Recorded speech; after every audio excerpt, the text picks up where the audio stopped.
วันใดบ่ได้ด่าไผบ่ได้บุบได้ตีไผนี่ก็จะบ่อู้อันหยังกับไผนะมีนิสัยดุร้ายเหมือนอสรพิษนะก็เลยเป็นที่บ่ฮักแบบที่เป็นที่บ่ชอบใจของไผจึงคนในคนนอกต่างก็รู้สึกกลัวเจ้าชายนี้เหมือนคนกลัวปิงเข้าแก่นตาเหมือนคนกลัวผงเข้าแก่นตาเหมือนกับกลัวปีศาจกลัวผีจะมากินตับกินไตวันหนึ่งเจ้าชายต้องการจะไปเล่นน้ำที่แม่น้ำก็เลยเสด็จไปพร้อมกับผู้ติดตามไปต้าน้ำขณะนั้นก็เมฆฝนก็ตั้งเขามามืดเลยท้องฟ้ามืดจากนั้นพายุฝนก็ตกลงมาเจ้าชายก็ได้เสด็จขึ้นจากน้ำแล้วก็ตรัสให้คนรับใจปาพระองค์ว่ายไปกลางแม่น้ำแล้วก็ปาว่ายปิกเข้ามาฝั่งหมู่พี่เลี้ยงก็ปาเจ้าชายว่ายออกไปจากฝั่งแล้วก็ปรึกษากันว่าเจ้าชายคนเนี้ยมีนิสัยดุร้ายถ้าอยู่ต่อนี่บุบตีด่าเฮาฆ่าทาสอยู่บ่ม่วนหมู่เฮาควรจะปล่อยเจ้าชายชั่วนี้ไว้กลางแม่น้ำให้จมตายไปเลยนะพระราชาจะลงโทษอันหยังกับเฮาก็ได้เฮาจะทูลว่าเพราะรถเล่นน้ำแล้วก็ดิกน้ำจมไปตะคริวกินหมู่เฮาช่วยบัดดันเฮาจะบอกพระราชาอย่างนี้หมู่บรรดาผู้ติดตามบริวารก็ปาเจ้าชายว่ายน้ำไปถึงกลางแม่น้ำก็ช่วยกันกดเจ้าชายลงในน้ำนะอย่างแค้นใจว่าเจ้าชายกาลกินีไปสู่ที่ชอบเตอะจากนั้นก็ป้ากันละเจ้าชายไว้กลางแม่น้ำหมู่บริวารผู้ติดตามก็ว่ายน้ำปิกขึ้นฝั่งบ่าวไพ่ที่ลบฝนอยู่บาหันเหตุการณ์อะไรอย่างก็ถามว่าเจ้าชายมีไหนหมู่คนลังตั้งหลายหมู่นั้นก็ตอบว่าหมู่เฮาว่ายน้ำเล่นกับพระองค์บอกกองฝนตกลงมาก็บาหันละเฮาคิดว่าพระองค์เสด็จปิกมาบนฝั่งก่อนแล้วพวกเธอตั้งหลายบาหันกะแล้วก็แจ้งหมู่อามาตย์ให้ทราบว่าเจ้าชายหายตัวไปไหนบ่ฮู้หมู่อามาตย์ก็ฮ้อนใจสั่งให้ค้นหาเมื่อค้นหาบาปะก็ไปกราบทูลพระราชา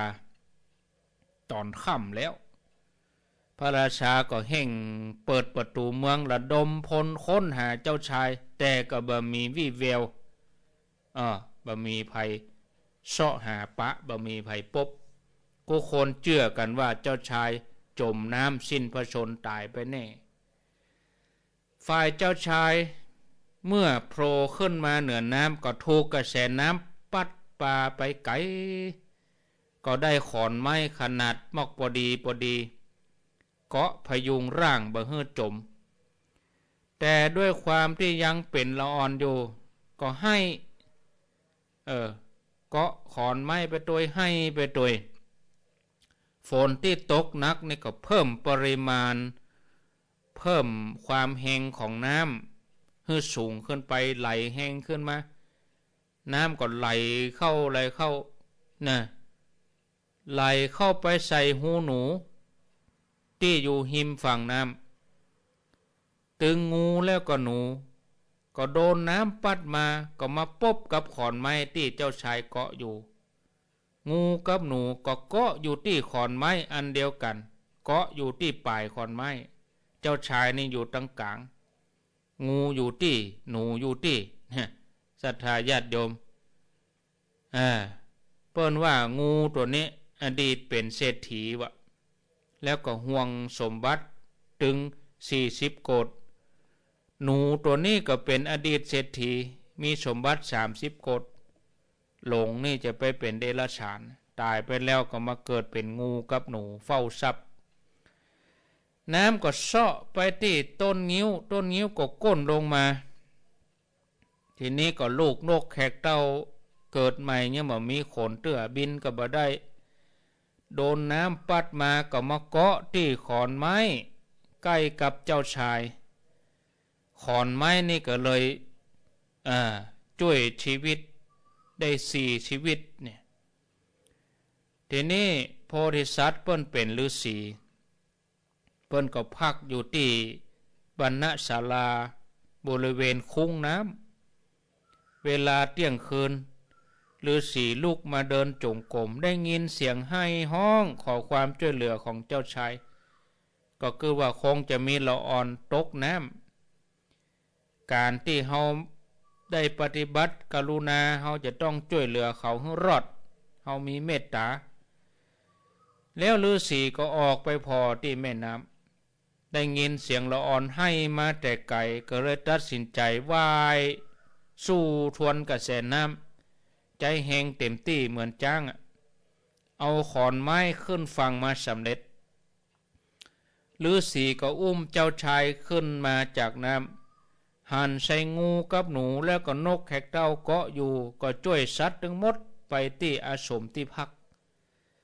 ก่อไฟเรียบร้อยสร้างความอบอุ่นให้ร่างกายโดยให้สัตว์ทั้ง3นี้หิ่งไฟก่อน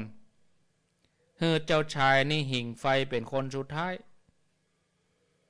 แม้การให้อาหารก็ให้เจ้าชายเป็นคนสุดท้ายเจ้าชายคิดว่าโอ้ดาบทคนนี้ขี้โกงเฮาบอกว่าเฮาเป็นเจ้าชายเฮาเป็นลูกของพญาเจ้าเมืองดาบทคนนี้บ่ให้เกียรติเฮากลับไปให้เกียรติสัตว์เดรัจฉานถ้าเฮามีโอกาสเฮาจะต้องล้างอายดาบทนี้ให้สะสมเสร็จแล้วก็อาฆาตดาบทโพธิสัตว์ไว้ผ่านไป3 วันภาวะเข้าสู่ปกติถึงคนและสัตว์ก็ร่างกายแข็งแรงดีงูก็ทำความเคารพฤาษีแล้วก็บอกที่อยู่ขุมทรัพย์ว่าโอ้ท่านฤาษีท่านได้ช่วยเฮานี่มีอุปการะใหญ่หลวงแก่เฮาแต่ก่อนนี้เฮาเป็นเศรษฐีนะได้ฝังสมบัติไว้อยู่40 โกฏปุ้นอยู่ที่ฝั่งแม่น้ำถ้าต้องการจะใจเงินทองก็เฮาไปหาแล้วก็เอิ้นชื่อเฮาเนอห้องว่าทีฆะอีเนอแล้วเฮาจะบอกแล้วก็เอาสมบัตินั้นมาใจได้หนูก็ทำความเคารพฤาษีแล้วก็บอกที่ซ่อนขุมทรัพย์ว่าโอ้ถ้าท่านต้องการใจเงินใจทองก็เฮาไปที่ฮั่นเนอข้าพเจ้าจะเอาตาลถึงหมดเมื่อไปถึงฮั่นแล้วก็ห้องชื่อข้าพเจ้าเนอว่าอุนทุระอีเนอจะออกมา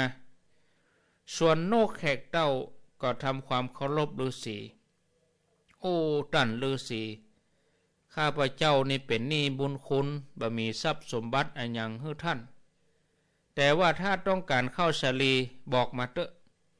ข้าพเจ้าจะบอกพี่บอกน้องให้คนเข้าสลีมาให้มีเต็มล้อเต็มเกวียนก็ได้คะแนนว่าไปถึงแล้วก็เอิ้นชื่อว่าสุวะอีเนอนะฝ่ายเจ้าชายนี่ก็ยังคงเจ็บใจพยาบาทฤาษีประกอบกับเป็นคนใจแคบเป็นคนหยาบช้าหันสัตว์ถึง3เคารพฤาษีตัวเองเกิดว่าตัวยังเป็นคนที่จะต้องประทุษร้ายมิตรก็บอกว่าเกิดว่าถ้าเฮาบ่อู้อันหยังเลยกลับไปเลยก็คงบ่เหมาะเฮาควรจะจุดาบทคนนี้คือไปหาเฮาแล้วเฮาก็ก้อยหาวิธีฆ่ามันเนี่ยแล้วก็บอกว่าโอ้ท่านฤาษีดาบทท่านได้ช่วยเหลือเฮาให้รอดจากชีวิตถ้าตัวเฮาได้ครองราชย์แล้วถ้าหู้ข่าวข้าพเจ้าขอเชิญท่านเข้าไปในวังเนอะจะตอบแทนอย่างดีว่าอีกต่อมาพระกุมารนี่ก็ได้ขึ้นของราชย์เป็นพญาเจ้าเมืองแตนป้อฤาษีหู้ข่าวว่าบัดเดี๋ยวนี้พระโอรสได้ของราชย์แล้ว เขาจะทดสอบกรรมของสัตว์ของคนว่าเป็นอย่างใดหรือสี่ก็ไปที่อยู่ของงูก่อนแล้วก็ห้องงูว่าทีฆะทีฆะงูก็เลยออกมาออกจากที่อยู่แล้วก็ทำความเคารพสนทนาปราศัยงูก็บอกว่าโอ้พระคุณเจ้าผู้เจริญปุ่นตัดปุ่นเป็นที่ฝังขุมทรัพย์อยู่40 โกฏข้าใดก็ไปขุดเอาเถอะเนาะหรือสี่ก็ว่าเอาไว้หั่นก่อนถ้าต้องการจะมาเอาเนี่ยจากนั้นก็ไปหาหนูทดลองชื่อว่าอุณทุระหนูก็ออกมาแล้วก็บอกที่ซ่อนขุมทรัพย์หรือสี่ก็ว่าอย่างนั้นเอาไว้หั่นก่อนถ้าต้องการจะมาเอาเนี่ยไปหานกแขกเต้าก็ห้องแถมสุวะนกแขกเต้าก็ออกมาสนทนาปราศัยโอ้หรือสีมาแอวหาเฮาดีใจเดี๋ยวเฮาจะไปบอกให้หมู่ญาติช่วยกันคนเข้าสลีมาเอามาให้พระคุณเจ้าเนอะหรือสี่ก็บอกว่าโอ้ยังบ่ต้องตอนนี้เฮามาแอวบ่ได้เฮาบ่ต้องการเข้าสลีหรือสี่ก็ออกจากถิ่นของนกแขกเต้าเกิดว่าจะไปทดสอบพระโอรสทดสอบตอนนี้เป็นพญาเจ้าเมืองแล้วหรอก็ไปที่กรุงปรณสีไปพักที่สวนอุทยานโตกมาเจ้าฤาษีก็สำรวมกายวาจาเรียบร้อยเดินเข้าไปหาอาหารในพระนครเจ้าวันนั้นพญาเจ้าเมืองก็ประทับอยู่บนหลังจ้างทรงพระราชพาหนะทั่วพระนครพร้อมกับข้าราชบริพารเป็นริ้วขบวนหันพระฤาษีโพธิสัตว์เจ้ามาแต่ไก่เกิดว่าโอ้ดาบทคนเนี้ยบ่ฮื้อเกียรติเฮาบ่ได้นี่คงจะเข้ามาหาเฮาอยู่ในเมืองเนี้ยเฮาจะฮื้อบุรุษทั้งหลายตัดหัวฤาษีคนนี้ล้างแค้นน่ะก่อนตายนี่จะทวงบุญคุณกับเฮากะดีบ่ดีจะว่าเฮากะพญาเจ้าเมืองก็บอกคือทหารคนหนึ่งทหารอีหรอเจ้าหันดาบทคนนั้นก็เขาจะเข้ามาหาเฮาเพื่อจะขอสิ่งใดสิ่งหนึ่งจากเฮานี่เขาจะมาสร้างความรำคาญใจแก่เฮาคนกาลกินีอย่างนี้หมู่สู่เจ้าทั้งหลายยับมันแล้วก็เอามัดมือไขว้หลังเคี่ยนมันแล้วก็เอาตัวออกจากเมืองไปเลยฆ่าใดก็ฆ่าเลยแล้วก็เอาหัวเสียบประจานไว้นอกเมืองบุญจะไปให้มันมาหาเฮาไว้อีกหมู่ทหารรับคำสั่งช่วยกันยับฤาษีโพธิสัตว์เจ้าผู้บ่มีความผิดอันใดมัดมือไขว้หลังเคี่ยนตีแล้วก็เอาตัวออกจากประตูเมืองฤาษีนี่ก็บ่ได้ห้องขำควรด้วยความเจ็บปวดอันยังบัสะทกสะท้านอันยังแต่บอกว่าได้ยินว่าฤาษีว่าอย่างนี้คนบางพวกในโลกนี้พูดสิ่งที่เป็นความจริงไว้ว่าไม้ลอยน้ำยังดีกว่าคนเลวบางคนที่ประทุษร้ายมิตรคนทั้งหลายหันทหารเคี่ยนตีฤาษีแล้วก็ฟังกรรมที่ฤาษีก็ปากันสงสัยคนทั้งหลายที่เป็นบัณฑิตฟังก็หูความถามว่าท่านนักพรตท่านทำอุปการะแก่ไผเฮือแก่พระราชาของหมู่เฮากาพระฤาษีก็เล่าตั้งแต่ต้นจนจบที่เคยช่วยเหลือพระราชาในครั้งก่อนแล้วก็บอกว่าเฮาเคยช่วยเหลือพระราชาเกือบตายแล้วขึ้นออกมาจากน้ำประเดี๋ยวนี้ตอบแทนเฮาด้วยการเคี่ยนเฮามอบความทุกข์คือเฮาถึงนึกถึงกรรมบัณฑิตในปางก่อนก็เลยกล่าวอย่างนี้ขึ้นมาคนทั้งหลายฟังกรรมอธิบายก็ปรึกษากันว่าโอ้ปัญญาเจ้าเมืองของเฮานี่มีจิตใจเหี้ยมโหดหยาบช้ามาคิดทำลายมิตรบ่ได้นึกถึงบุญคุณผู้ที่ให้ชีวิตตัวเองก็คงจะบ่ได้รับความสุขความเจริญหมู่เฮาช่วยกันเนาะลงโทษว่าแล้วคนทั้งหลายก็ลุกฮือขว้างปาก้อนหินพ่องก็เอาลูกศรยิงเข้าไปปุ้งหอกปุ้งมีดเข้าไปใส่พญาเจ้าเมืองอันธพาล เสร็จเรียบร้อยพญาเจ้าเมืองนี่ก็ตายกะสิ้นพระชนม์ลากศพจงลงในน้ำประกาศแต่งตั้งฤาษีให้เป็นพญาเจ้าเมืององค์ใหม่ฤาษีโพธิสัตว์เจ้าก็ได้เป็นพญาเจ้าเมืองของราชโดยธรรมแล้วก็ดำริจะปิกไปทดสอบสัตว์ถึง3ก็ไปถึงที่อยู่ของงูได้ยินเสียงแล้วก็มอบสมบัติ40โกฏหนูก็อธิบายที่ซ่อนขุมทรัพย์ก็มอบสมบัติ30โกฏนี่พญาเจ้าเมืองก็ให้คนขนสมบัติทั้งหลายไปที่ท้องพระคลังแล้วก็ไปที่นกแขกเต้านกแขกเต้าก็จวนญาติมาเอาข้าวสาลีมาถวายพญาเจ้าเมืองว่ายังบ่ต้องการข้าวสาลีเตื้อแต่จะมาฮับนกแขกเต้าไปอยู่ในวังตยพญาเจ้าเมืองก็แปลงที่อยู่ของงูแปลงที่อยู่ของหนูแปลงที่อยู่ของนกแขกเต้าอย่างดีแล้วก็เอาสัตว์ถึง3ไปอยู่ที่กรุงปรณสี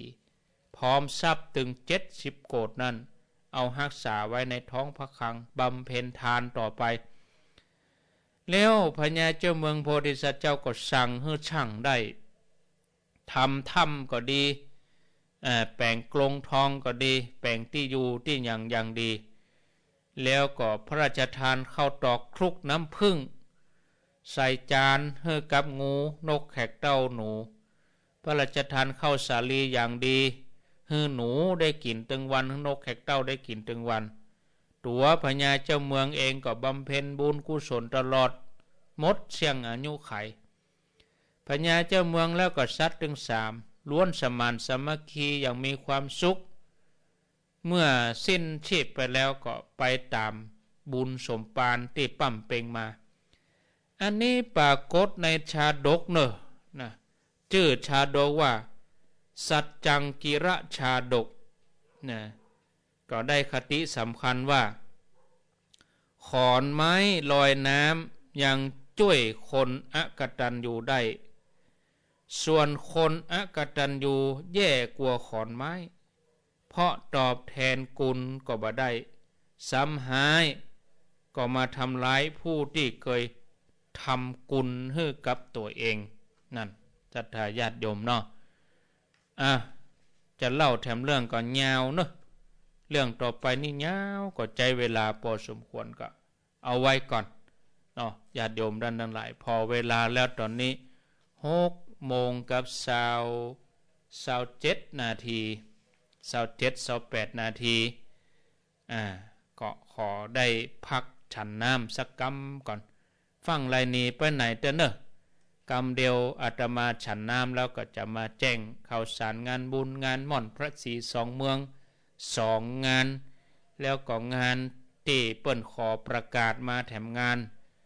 ที่วัดป่างิ้ววันที่17 กุมภาพันธ์ก่อนก็ก่อยมาแจ้งกำเดียวพักฉันน้ำฟังนี้ไปไหนฟังไหลไปทางใดเดี๋ยวปิ้งมาปะกันแถมกำนู้พ่อแม่ศรัทธาญาติโยมท่านทั้งหลายฟังนี้ไปทางใดเตี้ยเจริญพร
ณะนี้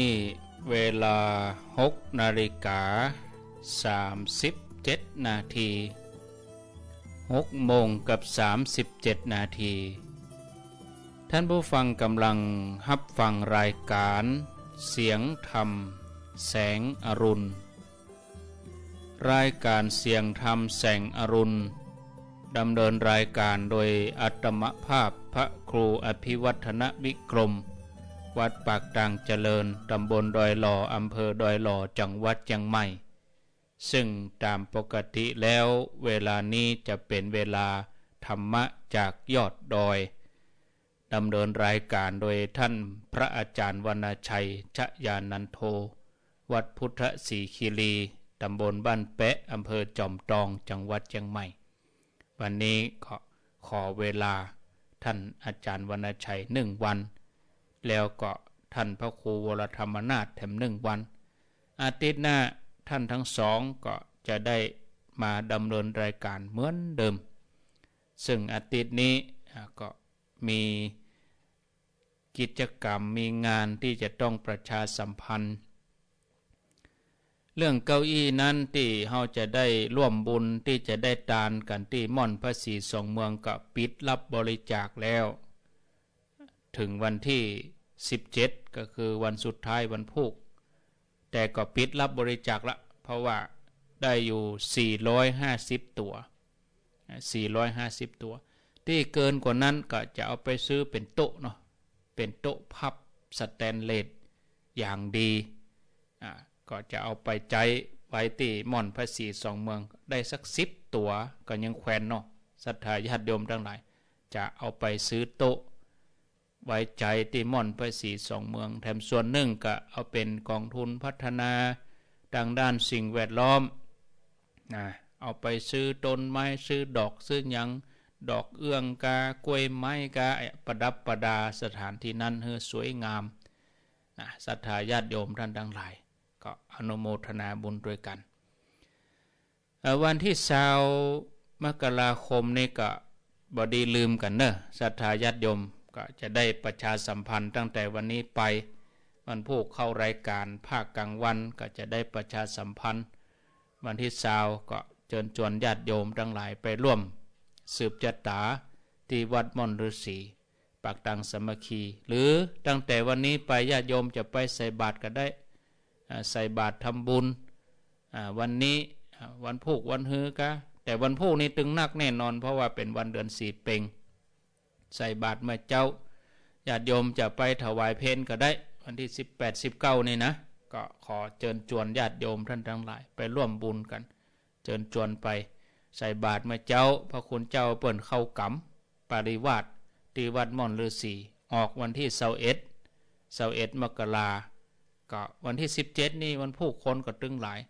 พวก18ไปพวกคนจะเบาไปแล้วเนาะใส่บาตรเมื่อเจ้าญาติโยมจะไปถวายเพลก็ได้2 วัน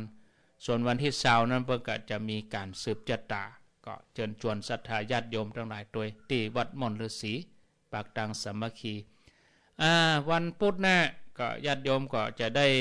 ฟังกันละเนาะรายการสนทนาธรรมบ่าย3ก็คงจะเป็นพุธที่26ปุ่นนะวันที่19นี้ท่านพระครูเพิ่นก็ยังคงบ่พร้อมเด้อเนาะวันที่19ก็ได้จะลองถามเพิ่นพอก่อนถ้าเพิ่นพร้อมก็นิมนต์เลยถ้าเพิ่นบ่พร้อมก็ยกไปวันพุธที่26เนี่ยก็จะได้นิมนต์ท่านพระครูมาเข้ารายการเหมือนเดิมเวลาบ่าย3วันพุธนะทุกวันพุธนะวันที่14 กุมภาก็เชิญชวนญาติโยมทั้งหลายไปร่วมกันทำบุญทานเก้าอี้ไว้กับม่อนพระศรีสองเมืองเก้าอี้จำนวน450 ตัวแล้วก็โต๊ะนี่ก็ตั้งเป้าไว้ได้สัก10อีนะแป้งไม่ขันเทินโต๊ะสแตนเลสนะตัวในเป็นปั้นปลายบ่ก็โต๊ะสแตนเลสนี่ย่ำได้ไปสอบถามราคาเตื้อได้สัก10 ตัวกันนี่โอ้ยังแขวนน้อยอย่างน้อยก็เอาเป็นโต๊ะไว้ให้พระคุณเจ้าเปิ้นฉันเข้าเนาะเอาตำเวลาเขียนเวลาอย่างเนี้ยญาติโยมทั้งหลายเวลามีงานนี่นะก็เชิญชวนไปร่วมกันวันที่14 กุมภานอกจากจะถวายทาน เป็นเก้าอี้แล้วเขาก็จะได้ร่วมกันปลูกต้นเฟื่องฟ้าปลูกต้นไม้ไผ่มีก็เอาไปเนอะเอาไปก็มีต้นไม้อยู่3-4ประเภทต้นพญาเสือโคร่งดอกเซี่ยวดอกซากุระเมืองไทยนี่นะก็ไผ่มีกับถ้าว่าเดี๋ยวนี้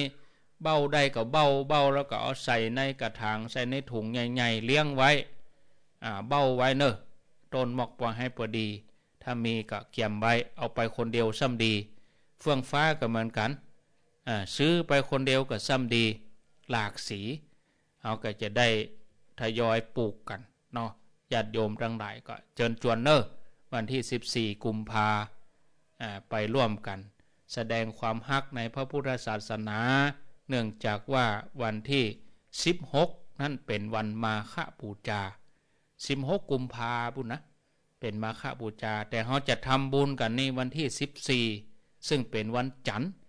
14กุมภาเนอะศรัทธาญาติโยมหลังจากนั้นกิจกรรมก็วันที่17วันที่17นี้ต่างคณะศิษย์วัดป่างิ้วเพิ่นจะมีการทำบุญคณะศิษย์วัดป่างิ้วนี่นะขอเชิญชวนร่วมถวายทำบุญทักษิณานุปทานครบ100 ปีชาติการพระเดชพระคุณพระสุนทรปริยัติวิกรมในวันที่17กุมภาพันธ์2565เวลา 14 นาฬิกาหรือว่าบ่าย 2 โมงที่วัดป่างิ้วตำบลป่างิ้วอำเภอเวียงป่าเป้าจังหวัดเชียงรายเนอะก็ฝากเชิญชวนตัวเริ่มเวลาบ่าย 2 โมงคณะศิษยานุศิษย์พระเดชพระคุณพระสุนทรปริยัติวิกรมคณะศิษย์วัดป่างิ้วคณะศรัทธาวัดป่างิ้วจัดขึ้นในวันที่17กุมภาพันธ์ก็ฝากเชิญชวนทุกท่านตัวเนาะรายละเอียดอย่างใดก็จะทยอยอ่านให้ญาติโยมทั้งหลายได้รับทราบแต่เบื้องต้นก็ฮู้วันเวลาสถานที่เนาะส่วนรายละเอียดนอกเหนือจากนั้นก็จะมาแจ้งประชาสัมพันธ์แถมกรรมก็จะไปลืมกันเนอะงานทำบุญครบ100 ปีชาติการพระเดชพระคุณพระสุนทรปริยัติวิกรมทรัพย์นรินทร์โทโดยคณะศิษยานุศิษย์ของพระเดชพระคุณหลวงพ่อจะได้จัดงานกันที่วัดป่างิ้ววันที่17กุมภาพันธ์เนอะก็ฝากเชิญชวนตัวเวลาบ่าย 2 โมงที่วัดป่างิ้วแล้วก็วันต่อไปก็เป็นเดือนมีนาคมนี่ก็ฝากเชิญชวนตัวเป็นงานสำคัญของเฮาท่านทั้งหลายสุดท้ายแล้วเนอะเดือนมีนานี่นะวันที่18 19 ญาติโยมลองเปิดปฏิทินพอเนอะเดือนกุมภากับเดือนมีนาเนี่ยตรงกันเลยตรงกันอย่างใดวันที่1กุมภาเป็นวันการแล้ววันที่1มีนาก็เป็นวันการตัวปฏิทิน2 เดือนเนี่ยตรงกันเลยตรงเป๊ะเลยนะญาติโยมเชื่อลองเปิดพอเถอะเดือนกุมภาวันพุธเป็นวันที่2เดือนมีนาก็วันพุธเป็นวันที่2นะแล้วก็วันพุธที่16กุมภาเนี่ยเป็นวันมาฆบูชาแล้วก็เดือนมีนาคมก็เป็นวันพุธที่16เหมือนกันนะแต่ว่าเดือนมีนาเนี่ยญาติโยมทั้งหลายนะวันที่18 19 20นะเฮาก็มาพอปฏิทินวันที่18 19 20กุมภาตรงกับวันศุกร์เสาร์อาทิตย์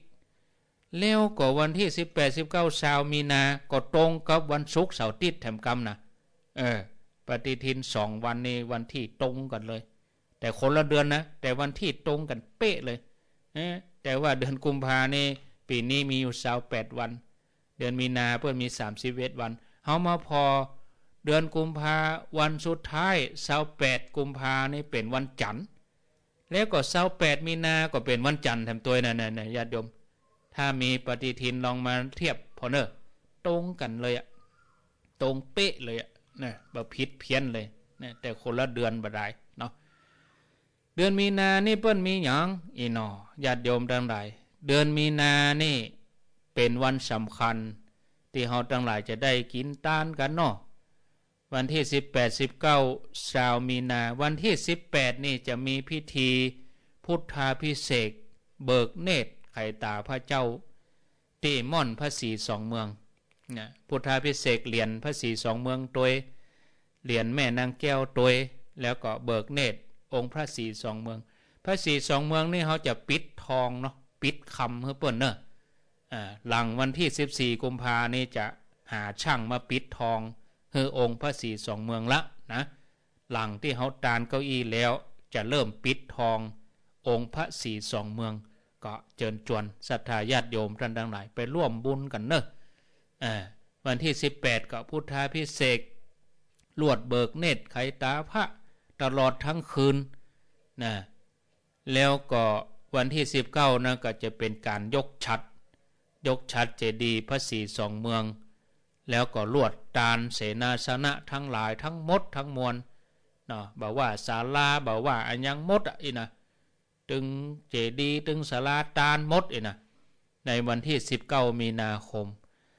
หลายท่านถามว่าขั้นใดนั้นเพื่อจะแปลงอยู่ก็แปลงเนอะแปลงอยู่บัดเดี๋ยวนี้ก็มีผู้แจ้งความประสงค์เข้ามาอยู่2 ท่านจะเป็นต้นฮือลุงเย็นนะลุงเย็นวิชาเถินว่าถ้าแปลงมาใดนี่มาเอาเลยเนี่ยจะหอมเลยแปลงขั้นใดนี่ลุงเย็นเป็นเลิกเป็นแรกเริ่มฮือ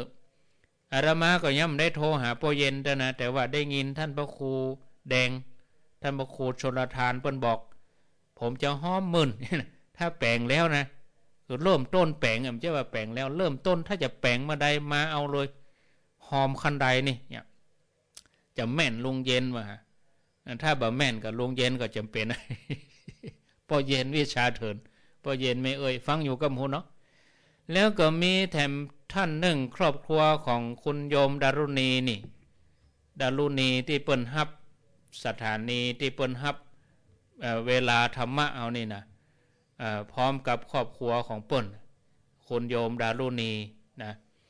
ก็เปิ้นจะร่วมตัวเปิ้นจะเป็นกองบุญเปิ้นจะร่วมบุญโดยแม่สุพันธ์วิจิตรปฐมกุลทีมงานของคุณดารุณีนะเปิ้นจะร่วมถ้าสร้างมาใดก็ร่วมทันทีเปิ้นจะร่วมอยู่ 20,000 บาทเนาะสาธุอันนี้หมายถึงขั้นใดฝั่งเจียงไฮ้เฮาพุนะฝั่งเจียงใหม่นี่มีปัญหาข้างขั้นใดฝั่งเจียงไฮ้นี่ซี่มันกับจังหวะซี่ขั้นใดมันบ่ได้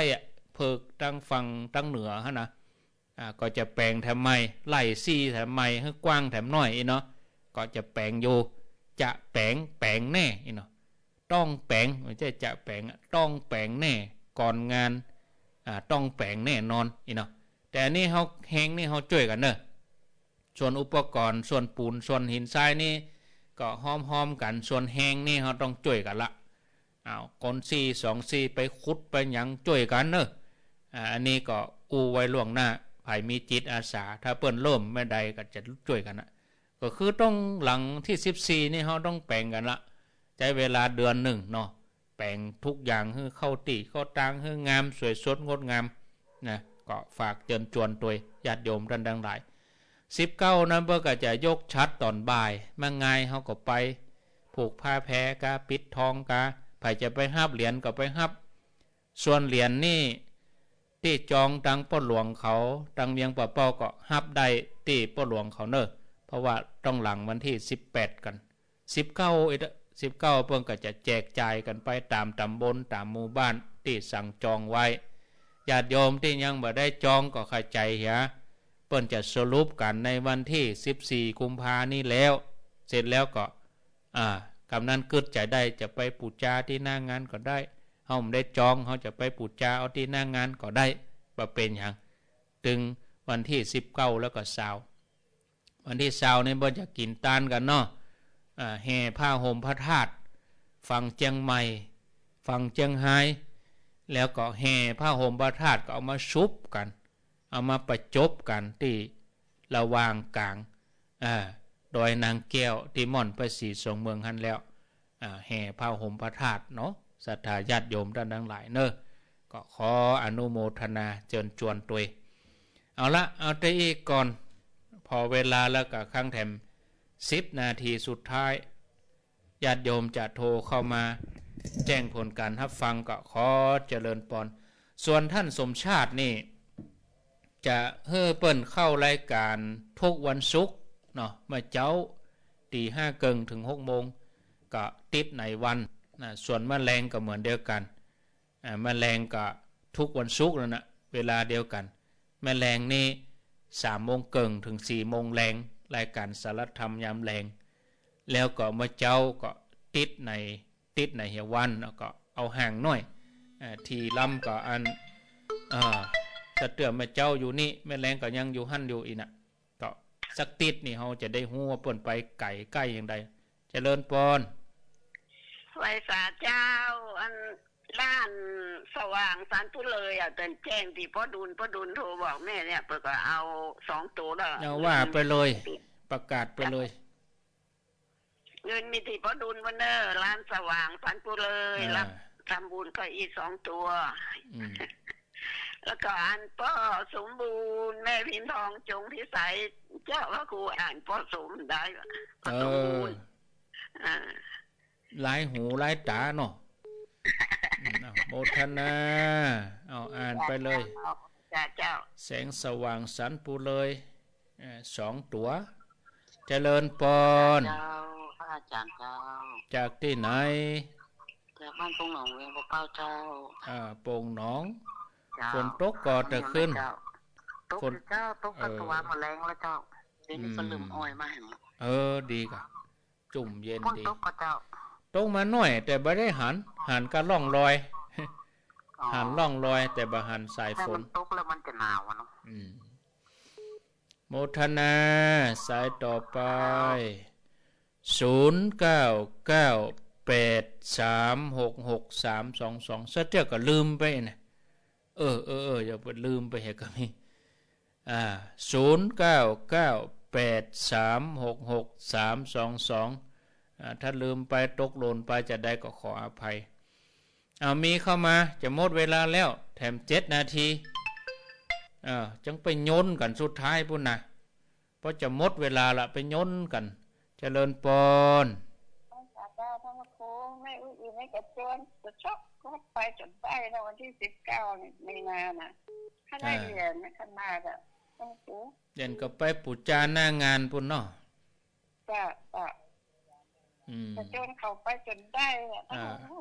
ขอว่าหลานไปส่งก็ได้นั่นพอหำกรรมพอจังหวะเอาบริหารจัดการกันเองนะไปหรือบ่ไปอย่างใดก็ลองตองพอบางทีเขาบอกว่างแต่เขาก็บ่ต้องไปรบเล้ารบกวนเขาเอาเขาสะดวกเอาเขาสะดวกเจริญปอนสวัสดีเจ้าจากที่ไหนเจ้าต่ออากาศเจ้าโทษจากไหนโทษจากขนาดบ้านเหลืองเจ้านาเหลืองเจ้านาเหลืองนอกเขาพูดแต่นานนานมาแน่นี่ได้ไปง่ายแม่เฮ้ยตอนไปก็บ่ปะตอนไปก็บ่มาหากันตอนบ่ไปก็จมหาเจ้าก็คิดถึงอาจารย์เจ้าไม่เอานั่นอย่างของกาน้าเหลียงนอกก็ว่าน้าเหลียงในเหลียงนอกได้ไปง่ายแม่เฮ้ยก็ไปเข้าแล้วนูโอ้โธ่ไปกันจัดนักเข้าแล้วไปที่นั่นพ่วงเลยค่ะก็ไปแวะฮะเนาะไปฉันเพนบ้านผู้ใหญ่รุดเนาะเจ้าก็ไปน่ากะเอาเสียงไปเหียเนาะนั่นโมทนานั่นเป็นหยังเอาเสียงไปเอวก็พอละเนาะโมทนา0998366322อันนี้เพิ่นก็ฟังกันแน่นนะที่หอมพานั้นผู้ใหญ่ลุดมานี่เพิ่นก็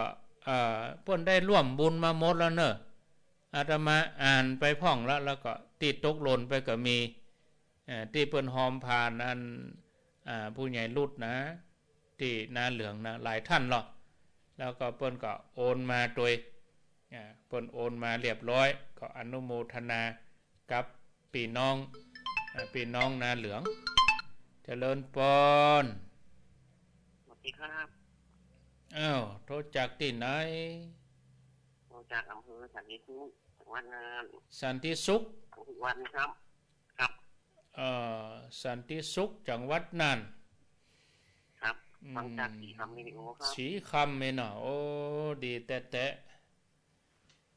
เปิ้นรับรายการเฮ้อฟังกันตลอดทุกวันนะ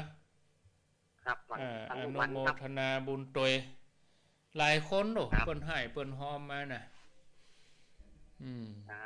โมทนาก็มีหลายท่านนายเสวียนคำศิลานางสีคำศิลานางสาวกรวิกาคำศิลาแล้วก็เด็กหญิงแพรววินิจสมบัติอันนี้ร่วมบุญมาเป็น350 บาทก่อนสาธุอันนี้ฝากผู้ใหญ่รูดมานะเปิ้นร่วมโอนมาเรียบร้อยแล้วก่อนนั้นก็มีป้ออินพองแม่สีคำเกี่ยงทำมาพร้อมลูกหลาน 1,000 บาทนี่ร่วมทำบุญกับหม่อนพระศรี2 เมืองอนุโมทนาเป็นพระป่าเป็นหยังแม่สีคำเปิ้นทำกับเข้าไปตัวยฟังไปตัวยเนี่ยม่วนอกม่วนใจเนี่ยอนุโมทนาสาธุเนอติดตามรับฟังกันยังกึดเติงหาอยู่ไม่ได้ไปแอวหาก็เอาเสียงไปแอวเอาเนาะญาติโยมท่านทั้งหลายเอาแล้วก็ต่อไปนี่ก็พอสมควรแก่เวลาแล้วกะขอได้พักได้ลาเจ้าอีกก่อนสถานีต่างๆเพิ่นก็จะได้เข้าข่าวสปอร์ตประจำรายการต่อไปป้ากันแถมใหม่วันพุธเนอะอายุวันโนสุขังปรัง